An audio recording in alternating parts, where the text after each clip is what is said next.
Hi friends, welcome to my channel. First time ನನ್ನ channel ನೋಡ್ತಾ ಇದ್ರೆ ಸಬ್ಸ್ಕ್ರೈಬ್ ಮಾಡ್ಕೊಳ್ಳಿ ಫ್ರೆಂಡ್ಸ್. ಈ ವಿಡಿಯೋ ಇಷ್ಟ ಆದರೆ ಒಂದು ಲೈಕ್ ಕೊಡಿ. ಹಾಯ್ ಫ್ರೆಂಡ್ಸ್, ನೋಡಿ ಇದು ಸ್ಕ್ವೇರ್ ನೆಕ್ ಇದೆ. ಒಂದೊಂದ್ಸಲ ಸ್ಕ್ವೇರ್ ನೆಕ್ ಕೊಟ್ಟಾಗ ನಾವು ಇನ್ನೌಟ್ ಮಾಡಿಬಿಡ್ತೀವಿ, ಇಲ್ಲಾಂದರೆ ಪೈಪಿಂಗ್ ಕೊಡ್ತೀವಿ. ಇದು ಬಂದ್ಬಿಟ್ಟು ನಾವು ಎಮ್ಮಿಂಗ್ ಮಾಡಬೇಕು ಫ್ರೆಂಡ್ಸ್. ಎಮ್ಮಿಂಗೇ ಬೇಕು ಅಂತ ಹೇಳಿದ್ದಾರೆ, ಹಾಗಾಗಿ ನಾವು ಎಮ್ಮಿಂಗೇ ಮಾಡಬೇಕಾಗುತ್ತೆ. ಎಮ್ಮಿಂಗು ಕಲ್ತಿರಬೇಕು, ಯಾಕೆಂದರೆ ಜಾಸ್ತಿ ಇವಾಗ ಪೈಪಿಂಗು ಇನ್ನೌಟ್ ಮಾಡೋದು ಮಾಡ್ತಾರೆ. ಜೊತೆಗೆ ಒಬ್ಬೊಬ್ಬರು ಕಸ್ಟಮರ್ಸು ಎಮ್ಮಿಂಗೇ ಬೇಕು ಅಂತ ಕೇಳಿದಾಗ ನಾವು ಕನ್ಫ್ಯೂಸ್ ಮಾಡ್ದೇ ಹೊಲಿಬೇಕು ಅಂದರೆ ನಾವು ಎಮ್ಮಿಂಗು ಕಲ್ತಿರಬೇಕು.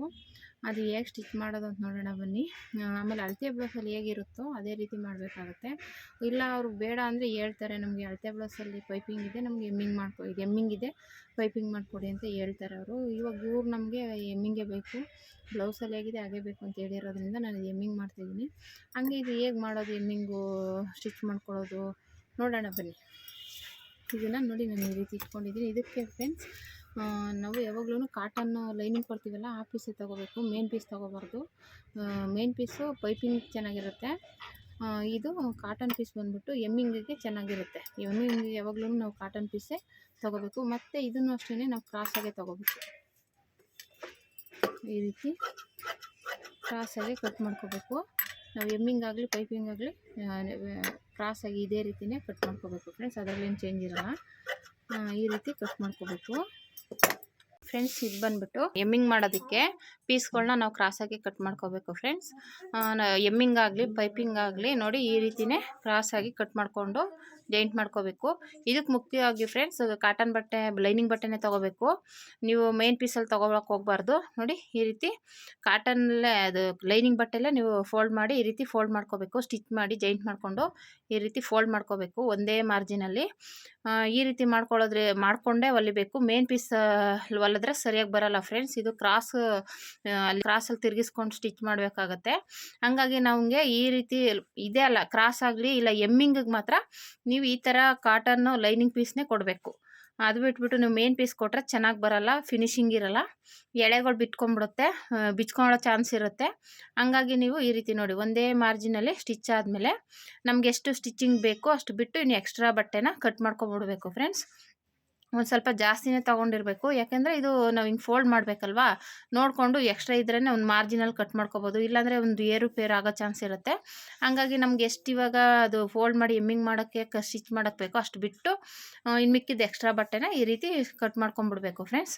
ಈ ರೀತಿ ಕಟ್ ಮಾಡಿಕೊಂಡ್ರೆ ಒಂದೇ ಮಾರ್ಜಿನಲ್ಲಿ ಬರುತ್ತೆ, ಮತ್ತು ಇದು ಎಮ್ಮಿಂಗು ನೀಟಾಗಿ ಕಾಣಿಸುತ್ತೆ.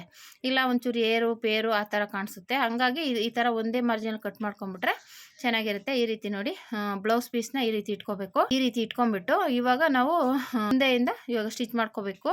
ನೋಡಿ ಈ ರೀತಿ ಇಲ್ಲಿಂದ ಎಳಿಬಾರ್ದು ಫ್ರೆಂಡ್ಸ್. ಇದು ನೀವು ಎಷ್ಟು ಲೂಸ್ ಕೊಡ್ತೀರೋ ಅಷ್ಟು ಚೆನ್ನಾಗಿ ಬರುತ್ತೆ ಇದು. ಅದು ಅಲ್ಲದೆ ಇಲ್ಲಿ ಕ್ರಾಸಲ್ಲಿ ಫ್ರೆಂಡ್ಸ್ ನೀವು ಒಂದೊಂದು ಫ್ರಿಲ್ ಇಟ್ಕೊಂಬಿಡಿ. ಈ ಥರ ಯಾವುದೇ ಬ್ಲೌಸು ನೀವು ಎಮ್ಮಿಂಗ್ ಮಾಡಬೇಕು ಅಂದರೆ ಒಂದು ಫ್ರಿಲ್ ಇಟ್ಕೊಂಡ್ಬಿಟ್ರೆ ಒಂದೊಂದು ಚಿಕ್ಕ ಚಿಕ್ಕದಾಗಿ ಅಲ್ಲಿ ನೀಟಾಗಿ ತಿರುಗುತ್ತಲ್ವ ಫ್ರೆಂಡ್ಸ್, ಆವಾಗ ನಾವು ನ್ಯಾಚ್ ಹಾಕಿದಾಗ ನೀಟಾಗಿ ತಿರುಗುತ್ತೆ, ಅಲ್ಲಿ ಫಿನಿಶಿಂಗ್ ಬರುತ್ತೆ ಫ್ರೆಂಡ್ಸ್. ಹಂಗಾಗಿ ಎಳಿಬಾರ್ದು. ಅಲ್ಲೊಂದು ಚಿಕ್ಕದಾಗಿ ಒಂದು ಫ್ರಿಲ್ ಇಟ್ಕೊಂಡ್ಬಿಟ್ರೆ 1-2 ಅಲ್ಲಿ ನೀಟಾಗಿ ಕರ್ವ್ ಥರ ಇರುತ್ತಲ್ಲ ಫ್ರೆಂಡ್, ಕ್ರಾಸ್ ಆಗಿರೋದ್ರಿಂದ ಅದು ಚೆನ್ನಾಗಿ ತಿರುಗಿಸ್ಕೋಬೋದು. ಹಂಗಾಗಿ ನೀವು ಇಲ್ಲಿ ಇಂಥ ಕ್ರಾಸ್ ಆಗಿರತ್ತವು ಹಿಡ್ಕೋಬೇಕು. ಇವಾಗ ನಾವು ಕೆಳಗಡೆ ಬಾಕ್ಸ್ ಟೈಪಲ್ಲಿ ಇರತ್ತವನು ಆ ಥರ ಕ್ರಾಸಾಗಿ ಹಿಡಿಬೇಕು. ಆ ಥರ ಹಿಂಗೊಂಚೂರು ಫ್ರಿಲ್ ಇಟ್ಕೊಂಡ್ಬಿಟ್ರೆ ಅದು ನೀಟಾಗಿರುತ್ತೆ ಫ್ರೆಂಡ್ಸ್. ಯಾವುದೇ ಬ್ಲೌಸ್ ಆದರೂ ಅಷ್ಟೇ ನೀವು ಈ ರೀತಿ ಕ್ರಾಸ್ ಆಗಿರೋ ಹತ್ರ ನೀವು ಈ ರೀತಿ ಫ್ರಿಲ್ ಇಟ್ಕೊಂಬಿಡಿ, ನೀಟಾಗಿ ಅದು ಕ್ರಾಸು ತಿರುಗುತ್ತೆ. ಈ ರೀತಿ ಇಟ್ಕೊಂಡ್ಬಿಟ್ಟು ಸ್ಟಿಚ್ ಮಾಡ್ಕೋಬೇಕು ಫ್ರೆಂಡ್ಸ್. ಒಂದೇ ಮಾರ್ಜಿನಲ್ಲೇ ಬರಬೇಕು ಇದು ಸ್ಟಿಚ್ಚು, ಎಳೆಯಕ್ಕೆ ಹೋಗಬಾರ್ದು. ಇದು ಲೈನಿಂಗ್ ಪೀಸ್ನ ಫ್ರೆಂಡ್ಸ್, ಇದನ್ನು ಯಾವುದೇ ಕಾರಣಕ್ಕೂ ಎಳಿಬಾರ್ದು. ಎಳೆದ್ರೆ ಫೋಲ್ಡ್ ಮಾಡಿ ನಾವು ಎಮ್ಮಿಂಗ್ ಮಾಡಿದ್ರು ಅದು ನೀಟಾಗಿ ಬರೋಲ್ಲ. ಆಮೇಲೆ ಅದನ್ನ ನೀಟಾಗಿ ಸ್ಟಿಚ್ ಮಾಡ್ಕೊಂಬಿಟ್ಟು ಮತ್ತು ಪಾಯಿಂಟ್ ಒಳಗೆ ಹಾಕೋಬೇಕು ಫ್ರೆಂಡ್ಸ್. ಪಾಯಿಂಟ್ ಒಳಗೆ ಹಾಕಿದಾಗ ನಾವು ಅದು ಕ್ರಾಸಲ್ಲಿ ನ್ಯಾಚ್ ಹಾಕೋಬೇಕು. ಮೇನ್ ಪೀಸ್ ಹುಷಾರಾಗಿ ನೋಡಿಕೊಂಡು ನ್ಯಾಚ್ ಹಾಕೋಬೇಕಾಗುತ್ತೆ. ಯಾಕೆಂದರೆ ಅದು ಮೇನ್ ಪೀಸ್ ಏನಾದರೂ ಕಟ್ ಆದರೆ ಮತ್ತೆ ನಾವು ಅದನ್ನು ಆಲ್ಟ್ರೇಷನ್ ಮಾಡಬೇಕು, ತುಂಬ ತೊಂದರೆ ಆಗುತ್ತೆ. ಮತ್ತು ಫ್ರೆಂಡ್ಸ್ ಈ ಥರ ಶೋಲ್ಡರ್ ಪಟ್ಟಿ ಯಾವಾಗ್ಲೂ ಹಿಂದೆಗೆ ಹೋಗಬೇಕು. ಈ ಥರ ಬ್ಲೌಸ್ಗೆಲ್ಲ ಕಾಲರು ಮತ್ತು ಬೋಟ್ ನೆಕ್ಕಿಗೆ ಮಾತ್ರ ಮುಂದೆ ಬರಬೇಕು, ಯಾವುದೇ ಕಾರಣಕ್ಕೂ ಅದು ಮುಂದೆ ಬಿಡಬಾರ್ದು, ಹಿಂದಕ್ಕೆ ತಳ್ಕೊಂಡೆ ನಾವು ಸ್ಟಿಚ್ ಮಾಡ್ಕೋಬೇಕಾಗುತ್ತೆ.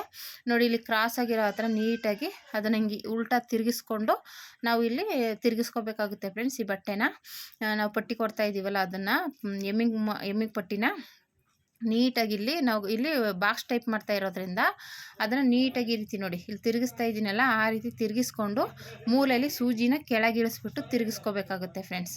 ನೀವು ಹಂಗೆ ತಿರುಗ್ಸೋಕೆ ಹೋಗ್ಬಾರ್ದು. ಸೂಜಿ ತೆಗೆದುಬಿಟ್ಟು ನೀಟಾಗಿ ಮೂಲೆಗೆ ಕರೆಕ್ಟಾಗಿ ಆ ಥರ ತಿರುಗಿಸ್ಕೊಂಡು ಸ್ಟಿಚ್ ಹಾಕ್ಕೊಂಡು ಅಲ್ಲಿ ಸೂಜಿನ ಇಳಿಸ್ಬೇಕು. ಸೂಜಿ ಕೆಳಗೆ ಇಳಿಬೇಕು.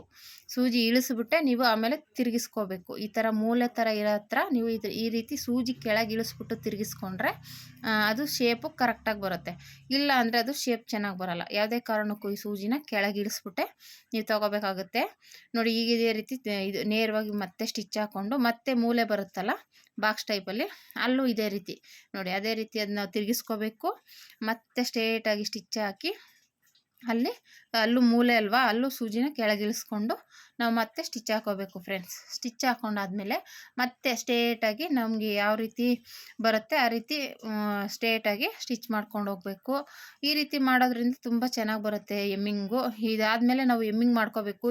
ಒಂದು ಅಷ್ಟು ಮೇನು ಅದನ್ನು ತಿರುಗಿಸಿ ನ್ಯಾಚ್ ಹಾಕ್ಬಿಟ್ಟು ತಿರುಗಿಸಿ ಮತ್ತೆ ಸ್ಟಿಚ್ ಹಾಕಿ ಆಮೇಲೆ ಅದನ್ನು ಎಮ್ಮಿಂಗ್ ಮಾಡ್ಕೋಬೇಕು ಫ್ರೆಂಡ್ಸ್. ಹಂಗಾಗಿ ಈ ರೀತಿ ಮಾಡ್ಕೊಳ್ಳೋದು ತುಂಬ ಚೆನ್ನಾಗಿರುತ್ತೆ. ಯಾರಾದರೂ ನಾವು ಹೊಸ್ದಾಗಿ ನಮ್ಮ ಚಾನಲ್ ನೋಡ್ತಾ ಇದ್ದರೆ ಸಬ್ಸ್ಕ್ರೈಬ್ ಮಾಡ್ಕೊಳ್ಳಿ ಫ್ರೆಂಡ್ಸ್. ನೋಡಿ ಈ ರೀತಿ ನ್ಯಾಚ್ ಹಾಕೋಬೇಕು. ನ್ಯಾಚ್ ಹಾಕ್ಕೊಂಡು ನೋಡಿ ಇಲ್ಲಿ ಬಾಕ್ಸ್ ಟೈಪ್ ಇರೋ ಹತ್ರ ಹಿಡ್ದಿದ್ದೀವಲ್ಲ ಫ್ರೆಂಡ್ಸ್, ಅಲ್ಲಿ ಹುಷಾರಾಗಿ ನ್ಯಾಚ್ ಹಾಕೋಬೇಕಾಗುತ್ತೆ. ಯಾಕೆ ಅಂದರೆ ಅಲ್ಲಿ ಮೇನ್ ಪೀಸ್ನ ಹುಷಾರಾಗಿ ಕಟ್ ಮಾಡಬೇಕು. ಏನಾದರೂ ಕೆಳಗಡೆ ಜಾಸ್ತಿ ಕಟ್ ಮಾಡಿದ್ರೆ ಹಿಂದೆ ಓಪನ್ ಆಗಿಬಿಡುತ್ತೆ. ಅವಾಗ ನಾವು ತಿರುಗಿಸಿದಾಗ ಅದು ಓಪನ್ ಆಗಿಬಿಡುತ್ತೆ. ಅದಕ್ಕೋಸ್ಕರ ನಾವು ಅಲ್ಲಿ ನ್ಯಾಚ್ ಹಾಕುವಾಗ ಹುಷಾರಾಗಿ ಹಾಕಬೇಕು ಫ್ರೆಂಡ್ಸ್. ತುದಿಗೆ ಹಾಕಬೇಕು. ನ್ಯಾಚ್ ಹಾಕಲಿಲ್ಲ ಅಂದ್ರೂ ಅದು ತಿರುಗಲ್ಲ. ಹಂಗಾಗಿ ನ್ಯಾಚ್ ಹಾಕಬೇಕು. ಮೇನ್ ಪೀಸು ಜಾಸ್ತಿ ಕಟ್ ಆಗಬಾರ್ದು. ನಾವು ಸ್ಟಿಚ್ ಹಾಕಿರ್ತೇವೆ ಆ ಸ್ಟಿಚ್ಚಿಂದ ಒಳಗಡೆ ಇರಬೇಕು ಕಟ್ಟಿಂಗು. ಸ್ಟಿಚ್ ಕಟ್ ಮಾಡಿಬಿಟ್ರೆ ನೀವು ಓಪನ್ ಆಗುತ್ತೆ. ಅವಾಗ ಮತ್ತೆ ಇನ್ನೊಂದು ಕೆಲಸ ಆಗುತ್ತೆ. ಹಂಗಾಗಿ ಈ ರೀತಿ ಕ್ರಾಸ್ ಆಗಿರೋ ಹತ್ರ ಎಲ್ಲ ನೀವು ನ್ಯಾಚ್ ಹಾಕೊಂಬಿಟ್ಟು ಮತ್ತೆ ಇದನ್ನು ನೀಟಾಗಿ ಮೇಲೆ ಒಂದು ಸ್ಟಿಚ್ ಹಾಕೋಬೇಕು ಫ್ರೆಂಡ್ಸ್. ನೀವು ಯಾವುದೇ ಬ್ಲೌಸ್ ಆದರೂ ಅಷ್ಟೇ ಈ ರೀತಿ ಆದಮೇಲೆ ಒಂದು ಪಾಯಿಂಟ್ ಒಳಗೆ ನಾವು ಪೈಪಿಂಗ್ ಮಾಡಿಬಿಡ್ತೀವಿ. ಇದಕ್ಕೆ ಪೈಪಿಂಗ್ ಕೊಡೋಂಗಿಲ್ಲ. ಮಾಮೂಲಿ ಮೇಲೆ ಸ್ಟಿಚ್ ಹಾಕೋಬೇಕು ನೀಟಾಗಿ. ಸ್ಟಿಚ್ ಆದಮೇಲೆ ಫ್ರೆಂಡ್ಸ್, ಆ ಸ್ಟಿಚ್ ಆದಮೇಲೆ ಅದನ್ನು ಉಲ್ಟಾ ತಿರುಗಿಸ್ಕೊಂಡು ನಾವು ಎಮ್ಮಿಂಗ್ ಮಾಡೋಕ್ಕೆ ದೊಡ್ಡೊಲಿಗೆ ಹಾಕೋಬೇಕು. ಈಗ ಕೆಲವರು ಹಂಗೆ ಮಾಡ್ಬೋದು, ಪ್ರಾಬ್ಲಮ್ ಏನಿಲ್ಲ. ಆದರೆ ಆ ಥರ ಮೇನು ಅದನ್ನು ತಿರುಗಿಸ್ಕೊಂಡು ಸ್ಟಿಚ್ ಮಾಡ್ಕೊಂಬಿಟ್ರೆ ಎಮ್ಮಿಂಗ್ ಮಾಡೋಕ್ಕೆ ನೀಟಾಗಿರುತ್ತೆ. ಒಂದೇ ಲೆವೆಲಿಗೆ ಬರುತ್ತೆ ಎಮ್ಮಿಂಗು. ಆಮೇಲೆ ಅದು ಎಕ್ಸ್ಟ್ರಾ ಸ್ಟಿಚ್ನ ತೆಗೆದುಬಿಡ್ಬೋದು. ಅದರಲ್ಲಿ ಏನು ಪ್ರಾಬ್ಲಮ್ ಇಲ್ಲ ಫ್ರೆಂಡ್ಸ್. ನೋಡಿ ಈ ರೀತಿ ಬಾಕ್ಸ್ ಟೈಪಲ್ಲಿದ್ದಾಗ ಅದನ್ನು ತಿರುಗಿಸ್ಕೊಂಡು ಸ್ಟಿಚ್ ಹಾಕೋಬೇಕಾಗುತ್ತೆ. ಯಾಕೆಂದರೆ ಅಲ್ಲಿ ಮೂಲೆಯಲ್ಲಿ ನಾವು ನ್ಯಾಚ್ ಹಾಕಿರ್ತೀವಿ, ಅಲ್ಲಿ ತಿರುಗಿಸ್ಕೊಂಡು ನೀಟಾಗಿ ಸ್ಟಿಚ್ ಹಾಕೋಬೇಕು. ಈ ರೀತಿ ಸ್ಟಿಚ್ ಹಾಕೊಂಡಾದ್ಮೇಲೆ ಫ್ರೆಂಡ್ಸ್, ಈ ರೀತಿ ಸ್ಟಿಚ್ ಹಾಕೊಂಡ್ಬಿಟ್ಟು ಆದಮೇಲೆ ಫ್ರೆಂಡ್ಸ್, ಮತ್ತೆ ಇವಾಗ ಅದನ್ನ ಹೇಳ್ದಾಗೆ ಅದನ್ನ ಫೋಲ್ಡ್ ಮಾಡಿ ಸ್ಟಿಚ್ ಹಾಕೋಬೇಕು. ಯಾಕೆಂದರೆ ಎಮ್ಮಿಂಗ್ ಬೇಕಾದ್ರೆ ಹಾಗೆ ಮಾಡ್ಬೋದು. ಆದರೆ ಫಿನಿಶಿಂಗ್ ಬರಬೇಕು ಅಂದರೆ ನಾವು ಈ ರೀತಿ ಸ್ಟಿಚ್ ಹಾಕೊಂಡ್ಬಿಟ್ರೆ ಫ್ರೆಂಡ್ಸ್, ಅದು ಎಕ್ಸ್ಟ್ರಾ ಸ್ಟಿಚ್ನ ತೆಗಿಬೋದು. ದೊಡ್ಡೊಲ್ಗೆ ಹಾಕ್ಕೊಂಬಿಟ್ಟು ಸ್ಟಿಚ್ ಹಾಕೊಂಡ್ಬಿಡ್ಬೇಕು. ಅವಾಗ ಏನಾಗುತ್ತೆ, ದೊಡ್ಡೊಲ್ಗೆ ಹಾಕಿರೋದ್ರಿಂದ ನಾವು ಎಮ್ಮಿಂಗ್ ಆದಮೇಲೆ ಅದನ್ನು ತೆಗೆದುಬಿಟ್ರೆ ಫಿನಿಶಿಂಗು ನೀಟಾಗಿ ಬರುತ್ತೆ. ಇಲ್ಲಾಂದರೆ ಹಂಗೆ ತಿರುಗಿಸ್ಕೋಬೋದು. ತಿರುಗಿಸ್ಕೊಂಡಾಗ ಅದು ಫೋಲ್ಡ್ ಮಾಡುವಾಗ ನಾವು ಹೆಚ್ಚು ಕಮ್ಮಿ ಫೋಲ್ಡ್ ಮಾಡಿಕೊಂಡ್ರೆ ಅದು ಸ್ವಲ್ಪ ಏರುಪೇರಾಗುತ್ತೆ. ಅದು ಎಮ್ಮಿಂಗ್ ಆಗಿರೋದ್ರಿಂದ ಅಲ್ಲಿ ಕ್ರಾಸಾಗಿ ತಿರ್ಕೊಂಬಿಡುತ್ತೆ. ಅದಕ್ಕೋಸ್ಕರ ನೀವು ಏನು ಮಾಡಬೇಕಂದ್ರೆ ಈ ಥರ ಸ್ಟಿಚ್ ಹಾಕೊಂಬಿಡಿ. ಅವು ನೋಡಿ ನೀಟಾಗಿ ಬರುತ್ತೆ ಈ ರೀತಿ. ಆವಾಗ ಅದನ್ನು ಎಮ್ಮಿಂಗ್ ಮಾಡ್ಕೊಳ್ಳೋದು ಫ್ರೆಂಡ್ಸ್. ಈ ರೀತಿ. Thank you for watching friends.